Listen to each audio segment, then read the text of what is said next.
আমরা প্রতিনিয়ত আমাদের দেশকে অবহেলা করে থাকি, যা করা আমাদের উচিত না। আজকের ভিডিওতে আপনারা বাংলাদেশ সম্পর্কে এমন সকল তথ্য পাবেন যার ফলে বাংলাদেশী হিসাবে আপনার গর্ববোধ হবে। রেডি সেট নোতে আপনাদের স্বাগতম। নাম্বার 1, 70 লক্ষ জনসংখ্যার সাথে ঢাকা বিশ্বের সবচেয়ে ঘনবসতিপূর্ণ শহরগুলির মধ্যে শীর্ষ 5 নম্বরে। প্রতিবেদনের তথ্য অনুযায়ী 2020 সালে এই শহরে প্রতি বর্গ কিলোমিটারে 29,029 জন বাস করে। নাম্বার 2, বিশ্বের ঘনবসতিপূর্ণ দেশের মধ্যে বাংলাদেশ 10ম বৃহত্তম জনবহুল দেশ।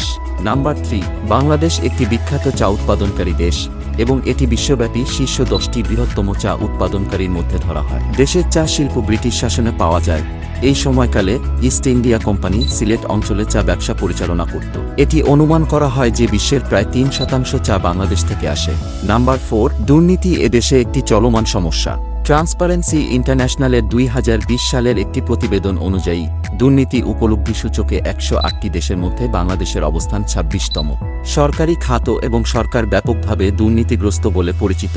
নাম্বার 5, এই দেশে অনেক দক্ষ ফ্রিল্যান্সার রয়েছে। সাম্প্রতিক বছরগুলিতে এই সংখ্যাটি বেড়েছে, বিশেষ করে আইটি শিল্পে প্রোগ্রামার এবং ওয়েব ডেভেলপার সহ। তারা তাদের দক্ষতা এবং কম খরচের কারণে আরও বিশ্বব্যাপী মনোযোগ পাচ্ছে। তাদের দক্ষতা তাদের পশ্চিমা দেশগুলিতে ফ্রিল্যান্সিং পরিষেবা দেওয়ার জন্য যোগ্য করে তোলে। নাম্বার 6, 60 গম্বুজ মসজিদটি 1985 সালে ইউনেস্কো কর্তৃক বিশ্ব ঐতিহ্যবাহী স্থান হিসাবে নিশ্চিত করা হয়েছিল। এটি সুলতানি আমল থেকে বাংলাদেশের বৃহত্তম মসজিদ। নাম্বার 7, বাংলাদেশে প্রায় 15টি বিমানবন্দর, একটি বড় বিমানবন্দর, 8টি মাঝারি বিমানবন্দর এবং 6টি ছোট বিমানবন্দর রয়েছে। দেশে মাত্র 3টি আন্তর্জাতিক বিমানবন্দর রয়েছে। নাম্বার 8, মেঘনা, যমুনা এবং পদ্মার মতো সবচেয়ে মনোরম নদী সহ এখানে 700টিরও বেশি নদী পাওয়া যায়। নাম্বার 9, মোহাম্মদ ইউনূস, একজন বাংলাদেশী সামাজিক ও অর্থনৈতিক উন্নয়নের জন্য 2006 সালে নোবেল শান্তি পুরস্কার পেয়েছেন। রবীন্দ্রনাথ ঠাকুর, আরেক বাংলাদেশী সাহিত্যে নোবেল পুরস্কার অর্জনকারী প্রথম, যিনি ইউরোপীয় নন।